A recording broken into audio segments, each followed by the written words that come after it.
All right, here we go. My name's Jeff K, and you're listening to episode 354 of the world-famous West Virginia Surf Report podcast.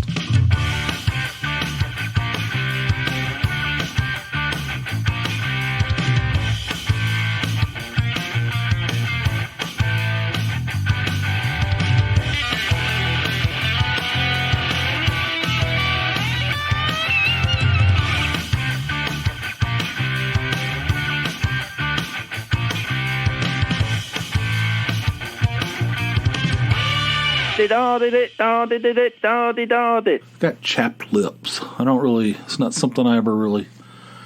And I think it's because it's so cold at night, like when I'm sleeping. And Tony's afraid to turn.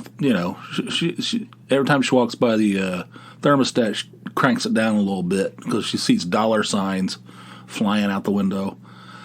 And it's cold in here. It's always like slightly too cold. I think that's the comfort zone for her. Slightly too cold. That makes her feel like she's saving money. Doing the right thing. I mean, I was just at my parents' house where it was felt like it was 85 degrees all the time. I was like, oh my God, I got sweat beads on my forehead, just sitting there watching, Wheel of Fortune or whatever. I'm like, oh my God. We have an air. What is going on? Why is it so hot? Why it's like a swamp in here, And then you come back here and it's cold. I don't know. Could we get something in between the two? Insane. People. We got the wrong people in charge of the heat and the air conditioning. Clearly in my world, the wrong people are in charge. God. She's obsessed with it. My grandmother was like that too. She was obsessed with turning the heat down or turning the air conditioner.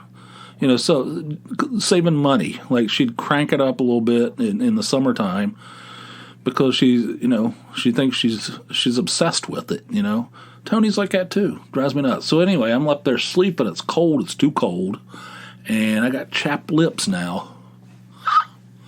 And I have never used in my life, all right? I'm proud of this, and I'm proud of the fact that I've never set foot in a Dollar General. I've never taken a dump at work. These are some of my great achievements. I mean, these will be my legacy. You can add to that list, I've never used chapstick in my life, and I never will. You know why? Because the moment you start using it is the moment you can't live without it. You're a slave to the stick. You can't live without it. And you don't need it until you use it. And then when you use it, you always need it. I think it's been said it many times before. So anyway, I've never used it. But right now my lips are a little, I don't know, they're a little scaly. Looks like I've been eating pork chops or something. I don't know. It's not good. It's kind of scaly, like I've been, I don't know. I don't know. Like I've been eating oats or something. I don't know. But anyway, I don't like that. It's because the house is too cold. And I'm sleeping up there. I'm snoring, just breathing in cold air, just sucking it in, by the gallons, just gallons and gallons of cold air. Anyway, that's what's going on here. Hope you're doing well. This coming weekend, I was very excited. I have all this time off between now and the end of the year. One of those is going to be this coming Thursday and Friday, right? Thursday, Friday off, Saturday, Sunday. A big honking 4-day weekend. I could use it. Last week was sucking. I mean, I was off Monday, but it sucked. I worked, I was only there for 4 days. But I worked way more than 40 hours somehow, And I go in on Monday. I got all these I got massive amounts of email. I gotta deal with, and then it was just a week of high pressure and long hours, right? So it's good when you're on the time off, but you pay for it, And I'm not blaming I'm not blaming this week on having Monday off, but that didn't help. So anyway, I'm coming up. So I'm tired. I'm sick of it. I'm tired. I want to rest. I'd like for there to be just a normal weekend. A long weekend would be ideal, and and just have a rest and relaxation, a little R&R. Okay, so I was looking forward to that. Coming up this weekend, guess what? Tony's sister's coming down, or up. I guess in her case, up. She's coming up here. She's going to stay with us for a week, or not a week, but through the weekend. So, that's fine. I don't have any, whatever. She's all right. She's fine. She's not a problem. It's just, anytime there's like somebody here, it's just, you're out of your routine. You can't live your normal life. You can't just live your life, for somebody and, visitors. So I don't know. It's okay. So she's going to be here literally the same days I'm off. Like the whole, it's like, it couldn't have been planned. I wouldn't have planned it that way, obviously. Why? I'm not saying anything about her. I'm not. She's fine. She's easy to deal with. She's not a problem. She used to be, but I think she's taken it down about 100 notches, through the years. But we're gonna go. I don't know. Tony said something about going to Trogs Brewing Company, which is in Hershey. We might do that one day. That's fine. I love going over there. That'll be actually kind of fun. If we do that, that'll be fun. I'll have no issue with that. And then they're going to New York City on Saturday, I think. They're going to take a bus over there. And, I guess Saturday during the day, they'll be in New York. I'm not going. So I will have some downtime there, but you know what I'm saying. It's not going to be. So I'm going to go back to work on Monday.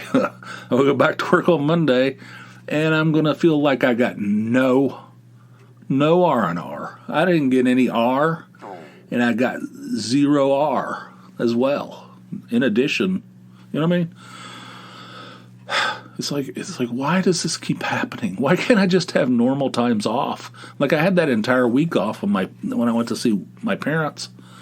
But I was driving like 8 hours, 9 hours, 10 hours, whatever it is. It's more like 9 hours from here to where my parents lived down near Charleston, West Virginia. And then it's just it's no rest. There's no rest. They're like, well, you just had a week off. What the hell? So, yeah, but it wasn't restful. And I was looking forward to this weekend.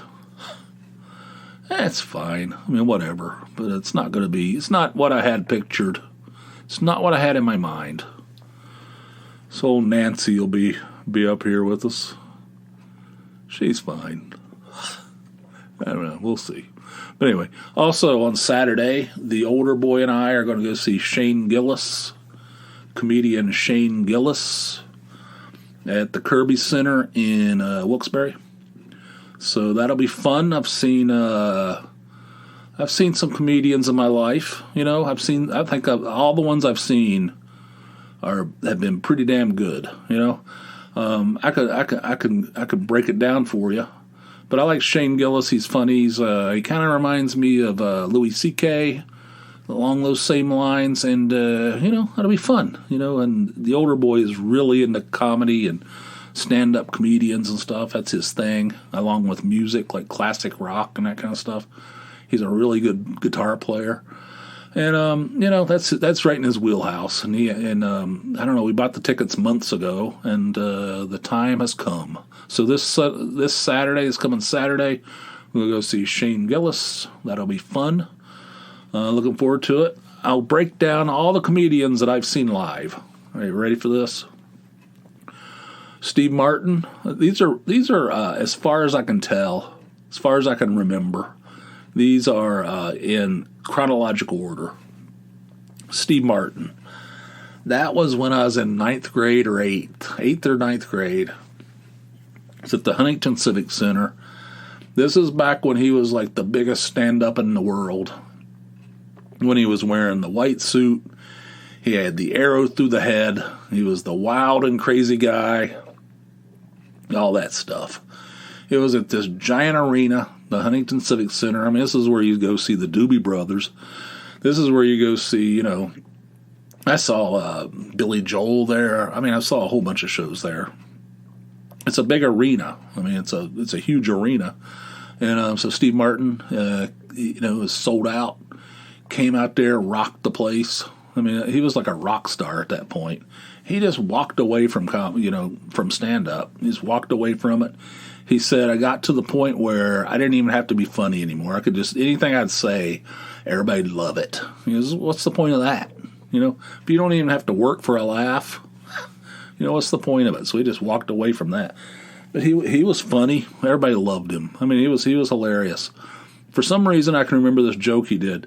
It's like this giant arena, and, people were, a couple football fields away, or a football field and a half away from him. And he goes, this is for the people in the back. This is a special part of the show that I do for it's something I do special for the people all the way in the back there.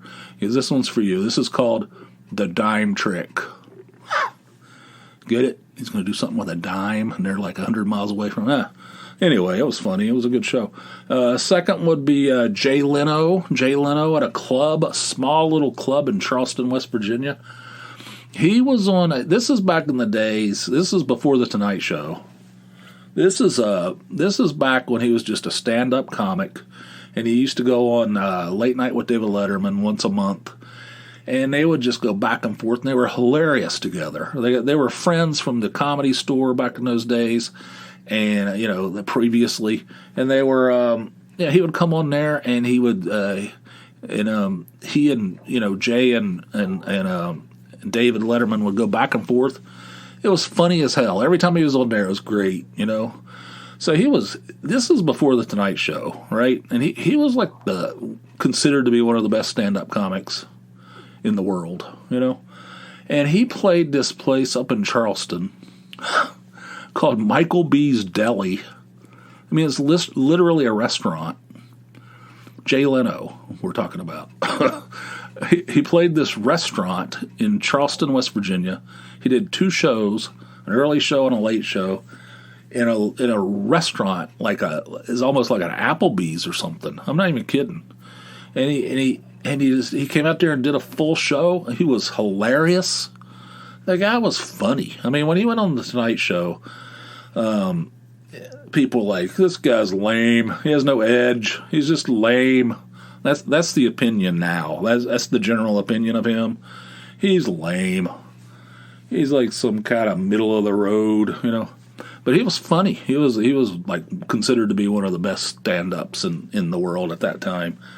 So he played this little club, and I went up there with 2 of my friends, Billy and Vincent, and we watched the show, and it was fun. He was hilarious. And then we went over and talked to him in between the sets, and the guy had no interest in talking to us. He was like, he wasn't. I mean, he didn't tell us to buzz off, but he wasn't. He was showing no interest. He was just wouldn't even make eye contact with us. So we just kind of wandered off. But he was all right. He made some comments. He went on Letterman and made some comments about Charleston, West Virginia. He talked about it on there. I'd like to see film of that now. I'd like to see. I don't know if it exists. It's probably out there somewhere. Pissed a bunch of people off because he was kind of making fun of Charleston, West Virginia. He said when they landed at the airport, he thought that there was some kind of like mistake that they'd landed in the parking lot of a Denny's, stuff like that. And he was talking about how people he said the thing was set up. It wasn't even set up for comedy.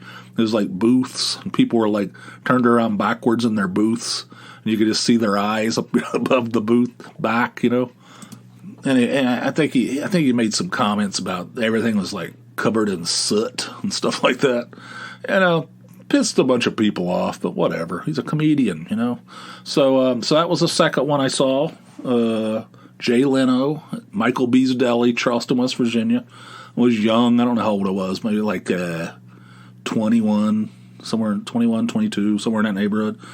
Then I saw Sam Kinison in Greensboro at the Coliseum there. That was fun. I went with this guy, Eddie Thacker from Peaches. That was when, I think that was, I don't know what. It was kind of later. He was doing that wild thing, that bullshit he was doing. If you know anything about that, he started doing like music and stuff. But he was good. He was funny. I like him. He was pretty hilarious. He was out there screaming and yelling, and he did the full set. It was fun. Good stuff. Dead now, of course. Got killed in I don't know. The guy's like death by misadventure or something. I mean, he was destined for death by misadventure. Next, Robert Schimmel. Yeah. Are you familiar? If you're familiar with him, you know how great he was. One of the greats, Robert Schimmel. I saw him in Anaheim, California, at a WIA convention.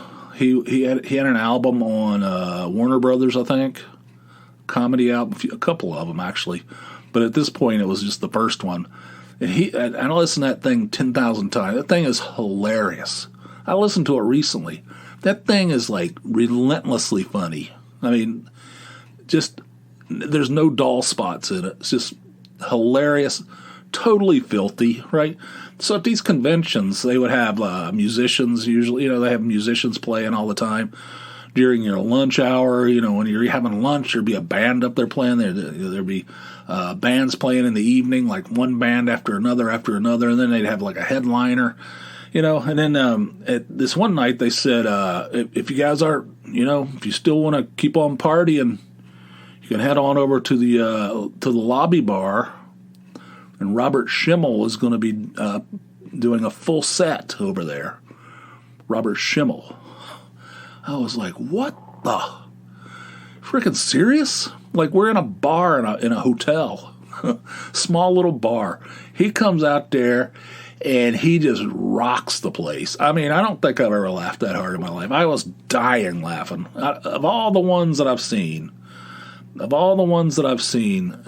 he was the one. He had that place. He just came out there. He was completely fearless, saying some of the most outlandish things, things that should not be said, Had that place rocking. He was a master. God, he's dead too. He got cancer, beat it, and then promptly died in a car crash. God, it's like a Final Destination or something. It's like he cheated death, so death came and got him.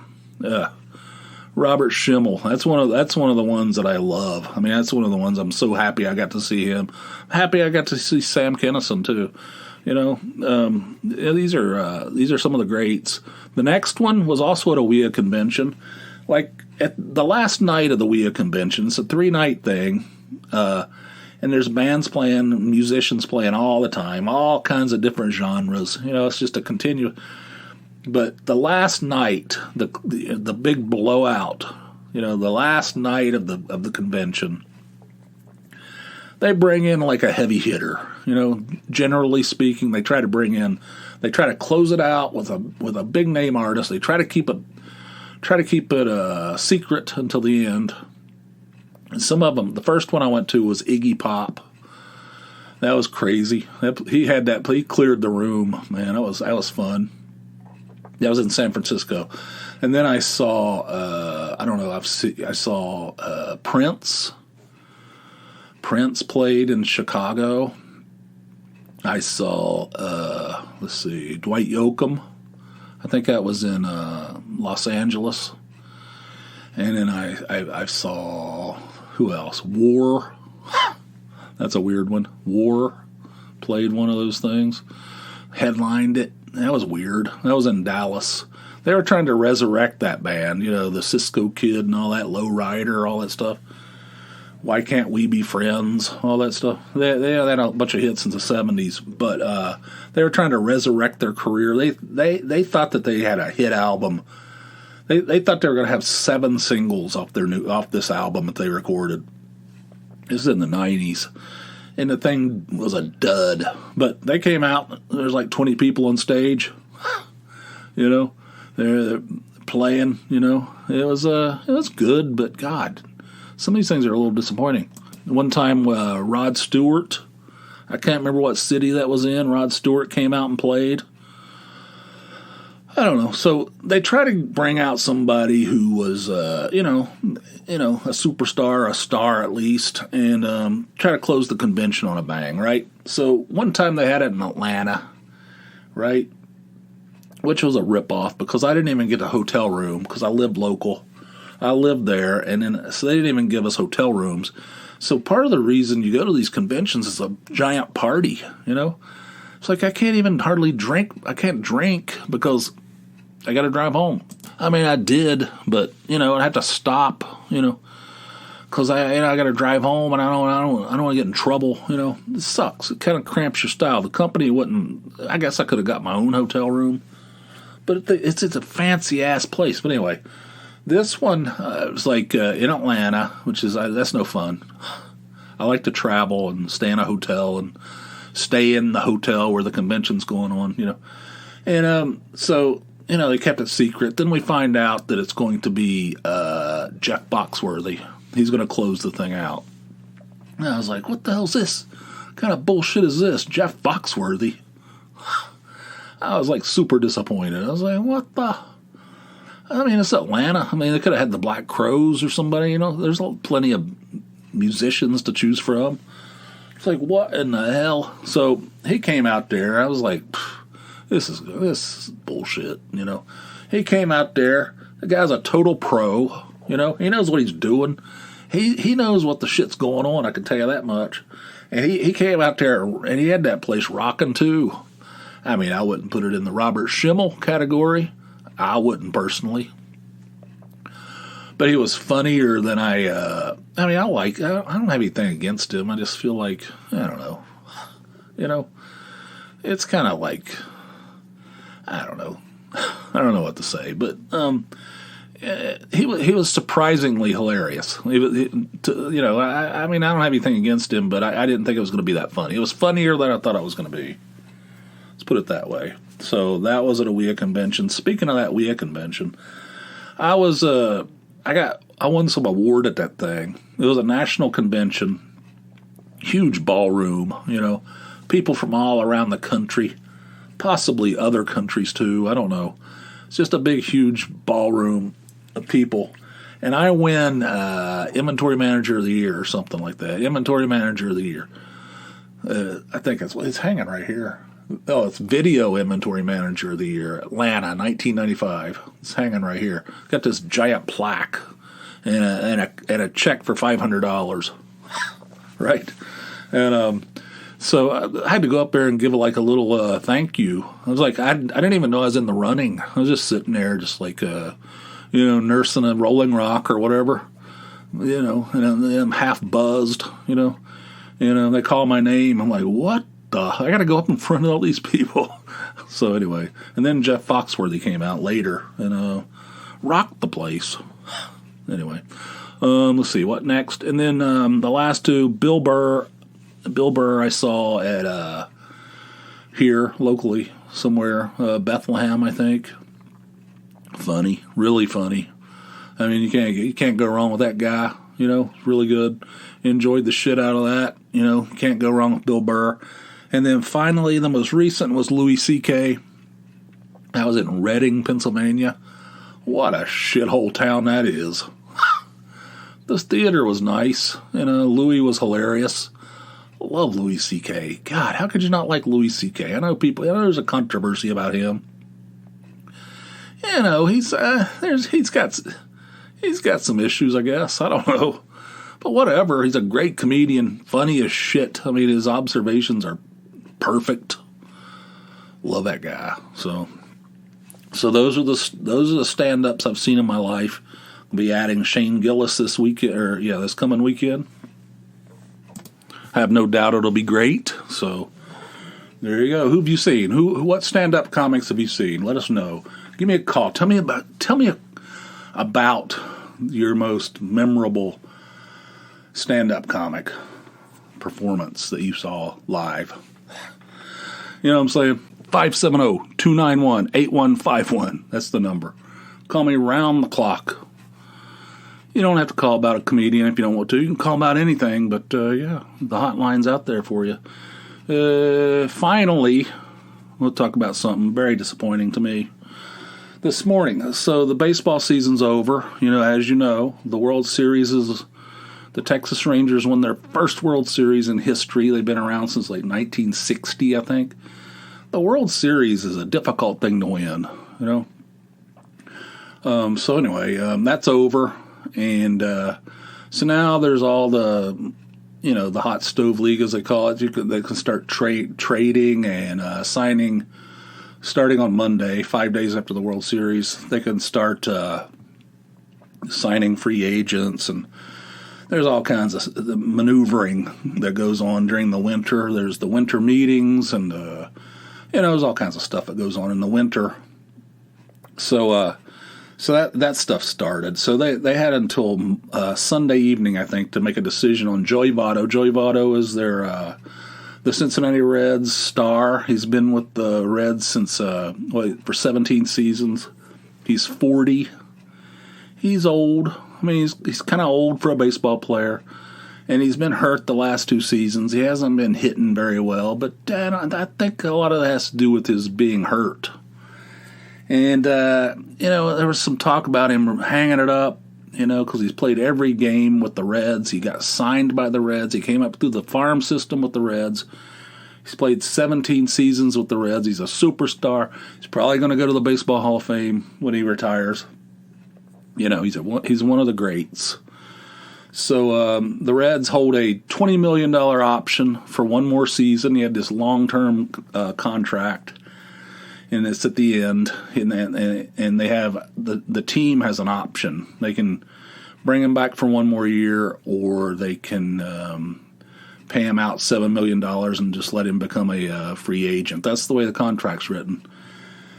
So I was like, I don't know. I don't think these guys, I think they need to bring him back. I wanted them to bring him back just on an emotional level because he's a superstar, and I don't know. They didn't really, do anything to commemorate him or anything because nobody knew what he was going to do. So there was some talk about him retiring, but then maybe like right after the Reds season ended, he said he went on a talk show and said, "I want to play at least one more season. I think I don't want to go out this way. I want to do one more season. I hope it's with the Reds." So they had until Sunday evening. I was telling Tony this morning, sitting in there drinking coffee. I was looking at my tablet, and I said the Reds have until Sunday evening to make a decision on Joey Votto, on whether they're going to bring him back or not. And she was like, "Yeah, okay, well, that's mesmerizing." I mean, that's the tone. She didn't actually say that. Her tone was, whatever. I don't give 2 shits. That was her tone. I said, I don't think they're going to bring him back, which sucks. It makes me sick. And as I was talking, the thing popped up on Twitter. I was looking at Twitter. Like, as I was talking about it, bam, there was a tweet from the Cincinnati Reds that said they weren't bringing him back. They were not. They were going to decline the $20 million option, and they're going to pay him out the $7 million and let him become a free agent. And they said we can't give him. He's not going to be a starter on this team. He deserves to play every day, and we're not able to provide that. So it sucks. It sucks. It feels, I understand it. Intellectually, I guess. If you were a cold-hearted bitch with no emotions, and the history, there's no history attached to it or anything. This is Joey Votto we're talking about. What in the hell? You just let him walk? That guy's an icon. What the? I don't know. It makes me sick. I'm getting all fired up just talking about it. So he's gone. They said, well, people are saying, well, they could re-sign him at a cheaper rate. If he's a free agent, the Reds could sign him. They're not going to sign him. They're not going to. They have a history of this kind of stuff. They won't even make him an offer. I know they won't. I just know how they operate. So that's the end of that. Just unceremoniously, just jettison a superstar. Who's spent their entire career playing for one team. There's like, we're done. All right, moving on. I mean, I understand they can't pay him $20 million when he hits like 194 or something. I understand that. But, I don't know. I feel like they could have worked something out. They could have gave him the $7 million and then sign him immediately to a $3 million contract, $10 million total. Get him for 10 million bucks, and then Nick has one more year, and they could say goodbye to him in style. That's what I was hoping for. Should have known, and I did know. I knew deep down this is what they were going to do. Baseball is a tough, cruel sport. It is a cruel sport. Just the business side of it's cruel. The game itself is cruel. It's the weirdest game where if you bear down and try to work harder, it's a weird sport. If you know what I'm saying? If you try harder and you're bearing down and trying to do good, the worse you do, it seems. It's hard to even explain. Like in football, I think you could just like, I'm going to go out there, I'm just going to, and just go out there and just like get an adrenaline rush and just go out there and just kick ass. In baseball, you can't do that. I mean, it's a whole different set of circumstances. The harder you push, the worse you often do. It's a tough sport. People don't give it the credit that it deserves. And I don't know. It's disappointing. I'm kind of bummed about it all day. I've been thinking about it. I keep talking about it, and Tony's like, all right, I don't know. I don't give a shit, and B, I don't know why you're making such a big deal. It's Joey Votto, man. Okay, what do you mean? Anyway, so that's what I've been thinking about all day long. Sucks. God. Even though I knew it was coming, intellectually I knew. I know how these guys operate. I know what they're going to do. They're not going to make him an offer.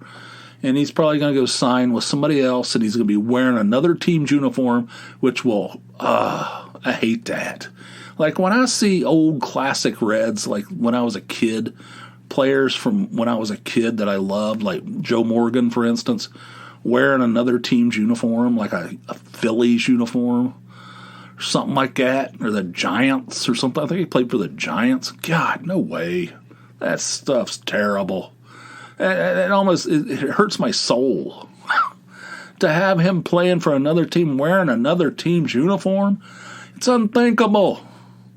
Getting depressed. All right, we're at the end of this thing. Thank you guys for listening. I hope you enjoyed it. Let me know about those comedians that you've seen. Have you seen any? Have you seen any of the I never saw Carlin. I never saw Pryor, of course. I never had a chance to see Richard Pryor. I would have loved to see him. But who've you seen? Anybody that really sticks out in your mind? Have you seen any? What about Jeff Foxworthy? He kind of surprised me. He was really good. The guy's a pro. Those guys are pros. When you reach that level, they know what they're doing. You're not going to come away unhappy when one of those shows. But anyway, we're at the end of this thing. Thank you guys for listening. And, give me a call, 570-290. I think I had the wrong number earlier. 570-290-8151. That's the number. It's in the show notes, too. Also, head on over to surfreportpod.com. There's some good stuff up there. I put photographs up there and links and whatnot. It's a value-added service, surfreportpod.com. You can listen to the podcast over there, too, if you want to. And I think that's enough. Thank you guys for everything. I appreciate it. I hope you guys are having a great day. Until next time, which will be over on the Patreon. I'm screwing this thing up 9 ways to Sunday. I didn't say anything about Patreon. But Patreon, if you want 2 a week, the whole thing. Head on over to patreon.com/JeffK and get an extra episode every week. It costs $4 a month. It's nothing. You won't even notice it, but you'll get an extra episode of this podcast every week, and some of them aren't even this messed up. It's amazing. So anyway, until next time, which will be over on the Patreon side, hope you guys have yourselves a fine, fine day. I'll see you. Bye.